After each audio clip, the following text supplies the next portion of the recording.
Good afternoon. आप एक tweet भी पढ़ रहे थे आप, बैंक निफ्टी इस वक्त जिस तरह की रेजिलियंस दिखा रहा है, क्या व्यू बन रहा है आपका? क्योंकि कल का एक बड़ा इवेंट होने के बाद भी हमने देखा कि ग्लोबल मार्केट्स में जो क्लिफ्स है वो गिरे, उसका का रिएक्शन इंडियन मार्केट से नहीं दिया। तो ये रेजिलियंस मूव लगातार पिछले कई महीनों से बनी हुई है Nifty, bank Nifty, index stocks की।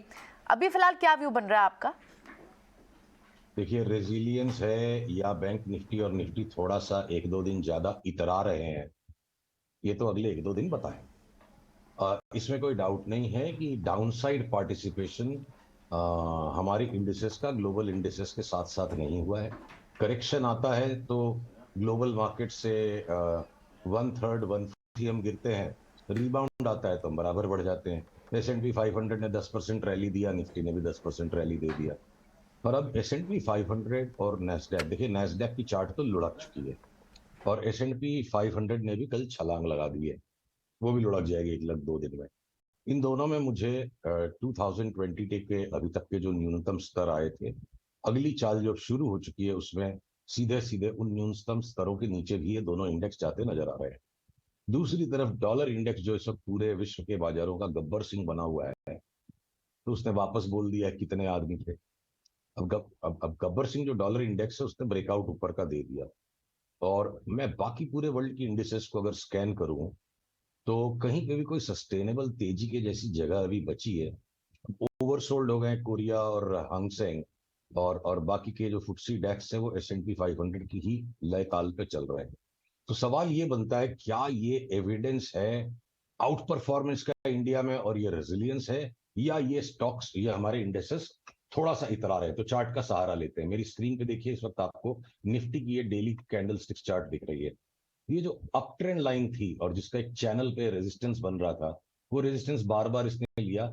आज इस गैप डाउन में इस अप ट्रेंड लाइन को ये तोड़ चुका है। पर फिर भी करीब करीब उस अप ट्रेंड लाइन के ऊपर बंद हो रहा है, तो मैं आज भी हड़बड़ाऊंगा नहीं।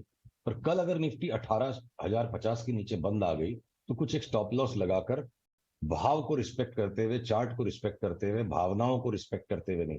किसी को रेजिलियंस दिखेगा, किसी को इतराना दिखेगा, तो मुझे तो चार्ट का सहारा लेना पड़ेगा। कल 18,050 के नीचे निफ्टी बंद आएगी तो मैं परसों सवेरे ओपनिंग बेल में एट मार्केट प्राइस इसको बेचूंगा।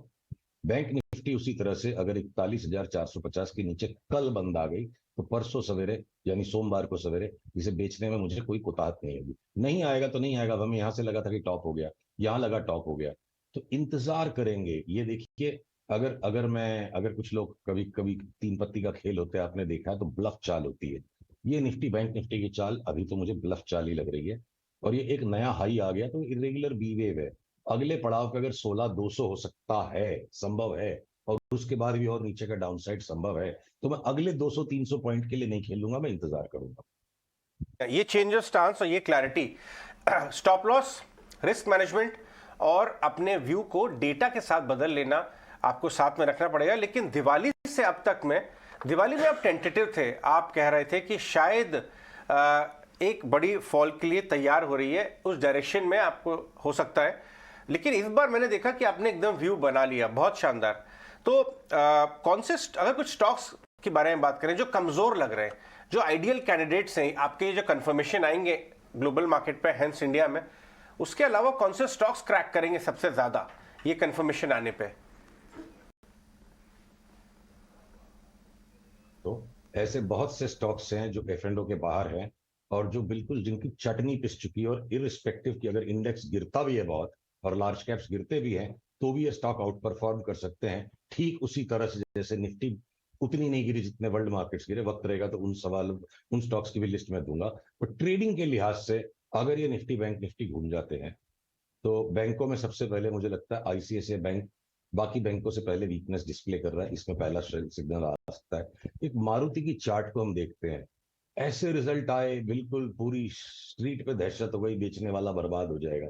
क्या हुआ जी, लास्ट 4 दिन से रिजल्ट आने के बाद तो घट रहा ही है। तो जिसे हम आउट परफॉर्मेंस एक तरफ कह रहे हैं निफ्टी बैंक निफ्टी का, इंडिविजुअल ICICI बैंक के रिजल्ट खराब नहीं थे, क्या हुआ रिजल्ट के बाद? ठुस हो गया स्टॉक। एक के बाद एक के बाद एक इंडिविजुअल स्टॉक्स अच्छे रिजल्ट्स के बाद भी टॉप आउट हो जा रहे हैं। मार्केट का इंटरनल बड़ा घातक है। इंडेक्स एक छलावा है, स्टॉक्स एक रियलिटी है।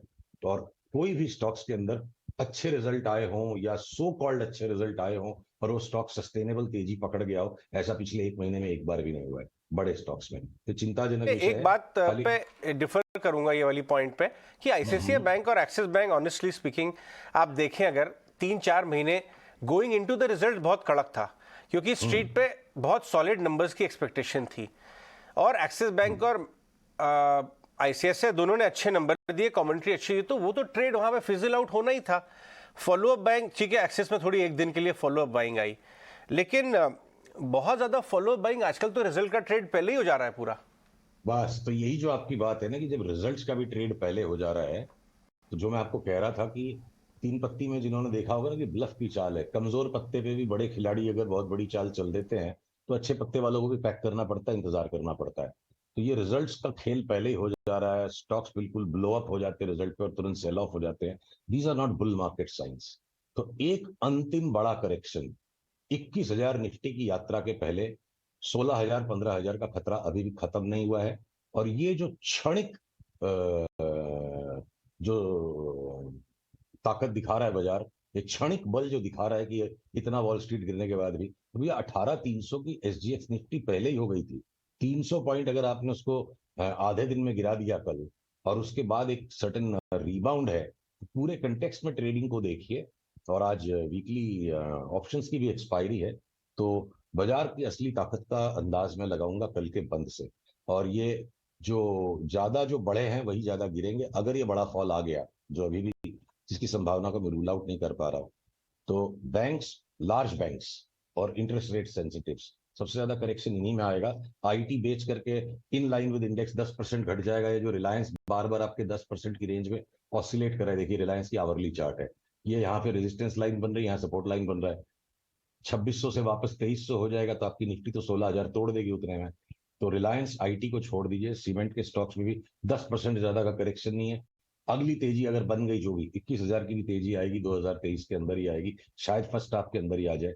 तो उस बड़ी तेजी को भी मद्देनजर रखते हुए बहुत सारे बी ग्रुप के ऐसे स्टॉक्स हैं जिनमें हमें 50, 60, 70% तक की चाल दिखती है। तो फिलहाल मैं 2 नाम आपको दूंगा, एचईजी और ग्रेफाइट को स्टडी कीजिए, आपके इन्वेस्टर्स को अपने एडवाइजर से डिस्कस करना चाहिए। और बहुत सारे ऐसे स्टॉक्स जिनके बारे में हम टाइम टू टाइम ट्विटर पे भी लिखते रहते हैं। तो आईटीआई को आप ले सकते हो, हैप्पीएस्ट माइंड्स का स्टॉक जिस दिन मतलब 1,000 रुपए का फलक्रम बना लो, उसके ऊपर ऊपर जब तक है तो 1400-1500 की इसमें चाल आ सकती है। तो छोटे छोटे स्टॉक्स इंडिविजुअल सेक्टर्स में से डिस्पाइट निफ्टी व्यू 40-50% तक की भी जगह का अंदेशा जब दे रहे हैं, तो हमने कैपिटल को ज्यादा उस तरफ शिफ्ट कर दिया है। और कल परसों में जब भी अगर आएगा शॉर्ट सेल सिग्नल तो शॉर्ट करेंगे, नहीं आएगा और अगर इंडेक्स 18,600 हो जाएगी तो हमारे वो इंडिविजुअल बी ग्रुप के स्टॉक 30% बढ़ जाएंगे।